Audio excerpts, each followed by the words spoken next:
দাড়ি ছোট করে রাখে, এ ব্যাপারে তাকে নিষেধ করলে সে হেসে হেসে বলে এতে কোনো সমস্যা নাই, এ ব্যাপারে শরীয়তের হুকুম কি? এই ব্যক্তি এখানে উপস্থিত আছে, দয়া করে কিছু বলে শাসন করে দেন। আসামি হাজির।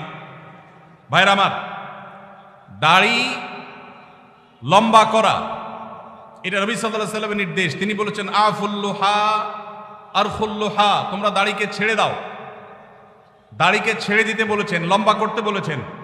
সাহাবীদের মধ্যে এক মুষ্টির পরে, বুখারীর হাদিসে এক মুষ্টির পরে অতিরিক্ত অংশ কাটার বিষয়টা সাব্যস্ত আছে। এর আগে এক মুষ্টির আগে সাহাবীদের কারো কাছ থেকে, নবী সাল্লাল্লাহু আলাইহি ওয়াসাল্লাম থেকে কোনো হাদিসে দাড়ি কাটা ছাটার কোনো প্রমাণ নাই। এজন্য সারা বিশ্বের প্রায় সব উলামায়ে ইকরাম একমত যে দাড়ি লম্বা করা ওয়াজিব।